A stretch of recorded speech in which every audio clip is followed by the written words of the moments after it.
me introduce the first speaker, Chris Sims. In a way, this session is a showcase for the home talent, because both Chris and Harold James are here, and Ricardo was a very recent colleague of ours too. Chris.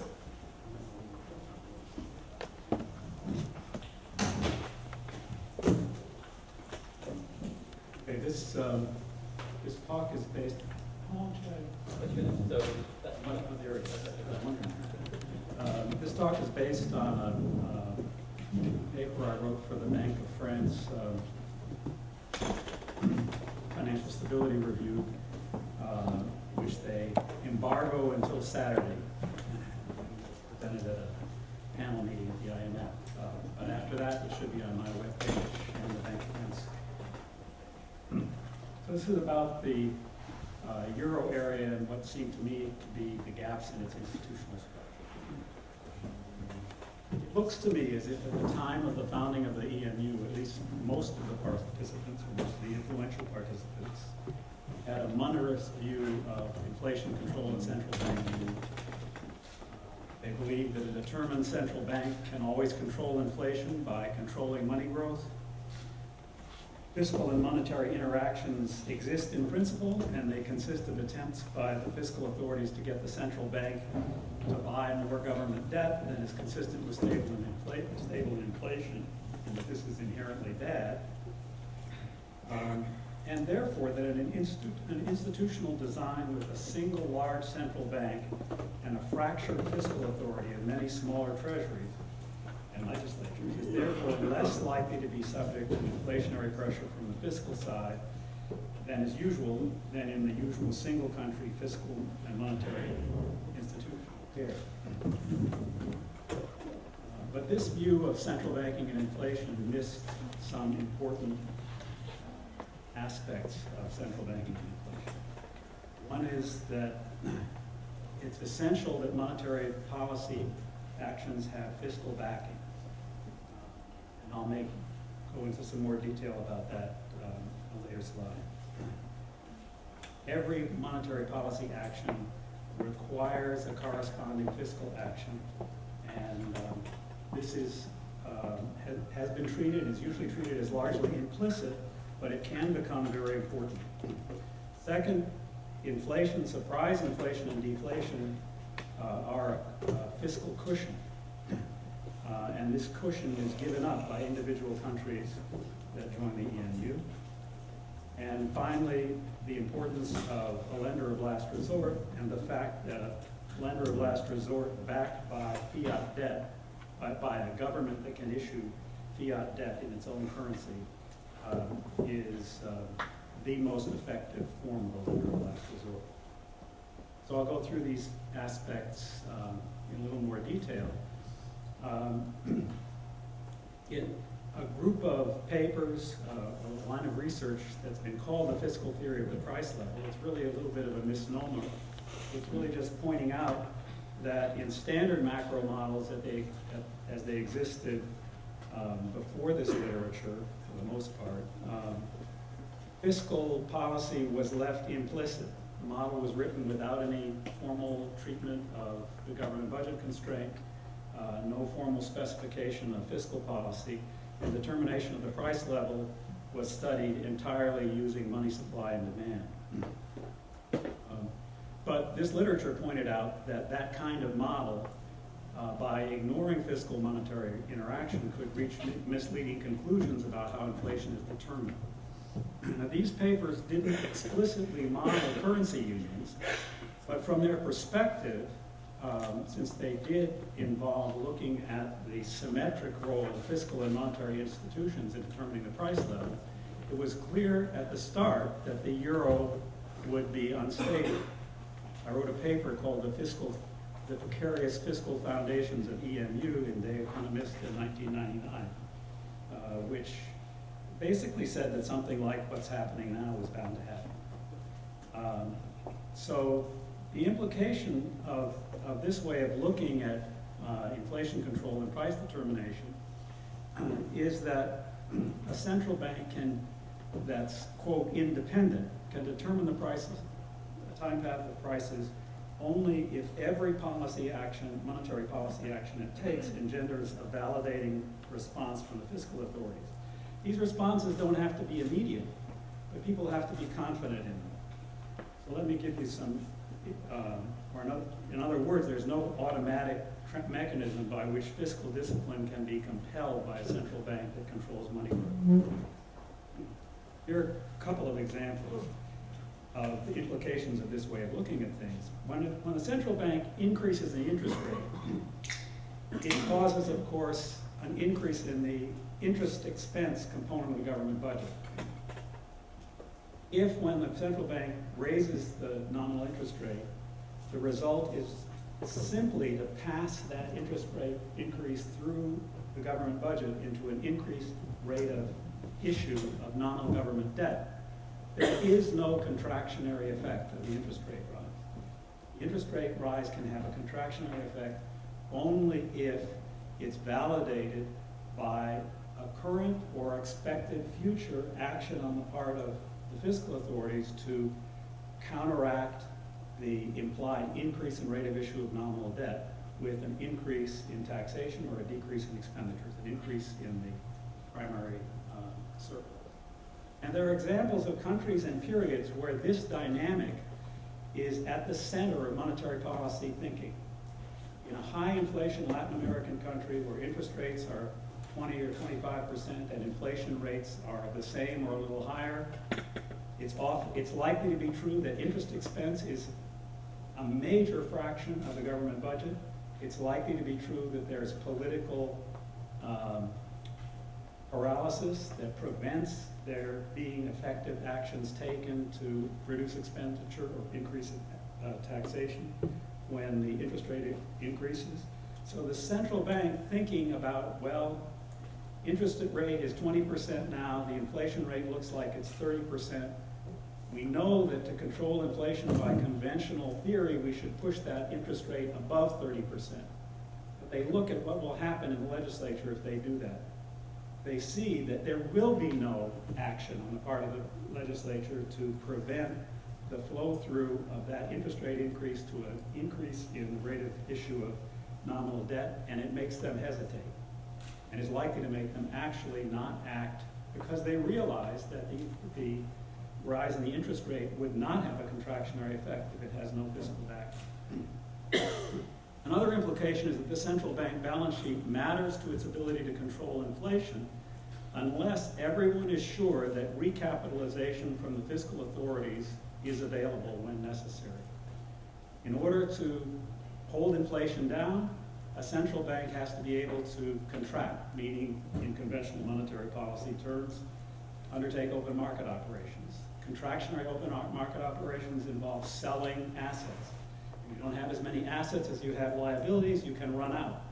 If people see that that's a possibility, they may not be, your attempts to contract by selling assets may not have the desired effect. In fact, they can make matters worse. If everybody is sure that if you need to contract, you'll be able to do it by by selling assets, and if you run out of them, the Treasury will simply print you up some more Treasury debt and hand it over, and you can sell that. Then there's no problem with being in a negative net worth situation. But people have to be confident that that kind of backing would emerge if you're going to be able to control inflation, and you have negative net worth in the central bank. In the EMU, if we ask ourselves how do these interactions work out in the EMU, you can see that, if in a single country, a legislature that is continually expanding nominal debt in an exponential way and sees inflation emerging may, at least eventually, recognize that steady expansion of nominal government debt will be inflationary. For a country that's a small part of a currency union, however, the connection is much attenuated. If you're issuing debt for the US or Brazil, it may become clear that the rate at which you are issuing nominal debt is impacting inflation in your country. If you are Portugal or Greece, the notion that the rate at which you're issuing nominal debt is affecting the rate of inflation in the euro area is much more remote. And so when a legislator who is skeptical of economists asks himself, what actually is the problem with issuing more and more government debt and not taxing to back it up? The only real problem with that is that it can result in inflation. There isn't really any so a legislature that can continue to do that, why should they worry about issuing more nominal debt? There's no inflation, taxes aren't increasing, and they're able to finance expenditures by issuing debt. If it's nominal debt in the euro, and you're not going to default, there's no problem with issuing the debt. This feedback from debt issue to inflation is gone in a monetary union. In a currency union, the fiscal response to monetary policy that's required has to be present in all members of the union. So all it takes is one or two where you're not getting the response that's required to create a problem of fiscal backing for monetary policy. And recapitalization by bond issuance requires some kind of agreement amongst all members of the currency union about who's to bear the fiscal burden of issuing the debt that is used for the recapitalization. So all these elements suggest that fiscal backing is much more questionable in the European Monetary Union than in a single country like England or the US. So some people have regarded it as paradoxical that the British and the Americans are not paying big premia on their government debt, even though if you look at the fundamentals, the ratio of debt to GDP, the ratio of deficit to GDP, they look as bad as many of the members of the EMU who are subject to a big default premium. It's not a paradox. The reason it's not a paradox is that the US and the UK have their own currency, and that this fiscal backing is not an issue. Inflation is a cushion. Unexpected inflation and deflations occur regularly in advanced economies. I've done, in an old paper, I actually calculated how much unexpected capital loss and gains there are for holders of U.S. government, have been historically for holders of U.S. government debt over time. These unexpected capital gains and losses are rather substantial relative to the size of the whole government debt.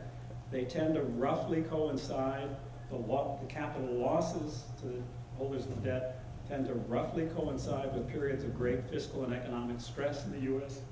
And then in recoveries, they get capital gains that offset them. This is an important stabilizer that's not available once you sign on to sign your country on to the EMU. They're also not available to U.S. states, but it's a familiar point that the U.S. states do have available fiscal cushions in the form of implicit and explicit transfers between states that soften the blow of negative economic shocks in an individual state in the U.S. And these kinds of fiscal flows are much smaller in the EMU. Finally, fiat currency liquidity and lender of last resort. Nominal government bonds need never default. They only promise to deliver paper. And if the government is issuing its own currency, it can always produce the paper at zero cost. Unanticipated inflation or deflation produces unpleasant or pleasant surprises in the return to holders of nominal debt. But this is quite different from default. Take a country in a given situation in terms of its deficits and expected future deficits and surpluses, and have one able to issue its own currency so that the uncertainties will be reflected in inflationary and deflationary losses or gains to the holders of government debt, and the other unable to issue its own currency, so the uncertainties are reflected in probabilities of outright default. With outright default, the holder of the government debt doesn't know when or how the losses will occur. Losses to holders of debt can occur via one particular issue of debt that has to be rolled over at a particular date, not rolling over. It can occur via an across-the-board revaluation of debt. It can occur through partial repudiation with different levels of repudiation possible. The uncertainties to the holder of a government debt, since there's nothing in the contract he's holding that tells him what kind of default is going to occur, are much greater than the uncertainties to holders of government debt who are worried about inflation.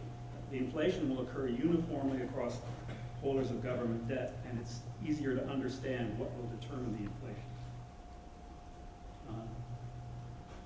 A lender of last resort is very important in some circumstances, extreme shocks like what we've recently seen, in which many private debt contracts become subject to contagious worries of default risk. An institution that's not itself subject to such worries can intermediate to provide liquidity in such a situation. Sometimes, historically, very large private financial institutions or groups of them have provided such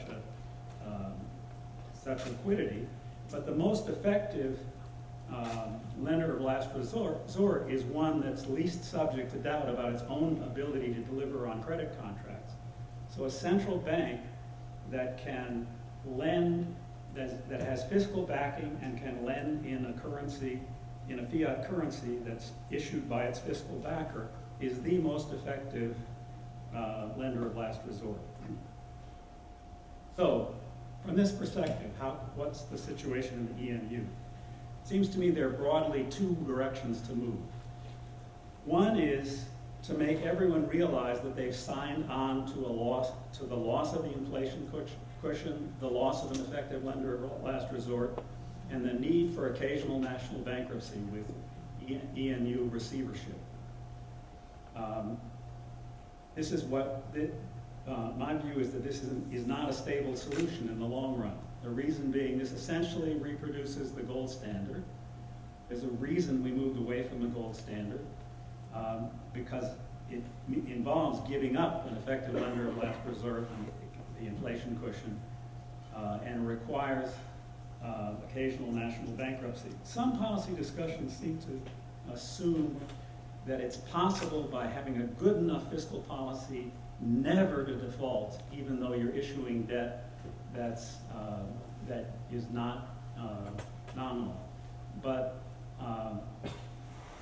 lending contracts can't, by their nature, do not condition on every possible eventuality. No matter what kind of a debt contract you issue, there is some set of circumstances under which you might have to renegotiate. So there will be occasional national bankruptcies if the EMU really insists that there's no lender of last resort and the governments issue well, in any case, so long as the union persists, there will be occasional national bankruptcies. The other direction to go is to fix the institutional gaps. This will require fiscal coordination. It will require a bankruptcy and receivership mechanism, but I think that's not the difficult part. The difficult part that does not seem to be getting as much discussion as it really has to, I think, is a risk-sharing mechanism. There has to be, if countries are going to be giving up the inflation cushion, they need to see that there's something to replace it. There also, I think, has to be a true Eurobond. That is, a bond that's seen as backed by the collective fiscal resources of the euro area, and that could be used by the ECB for its monetary policy purposes.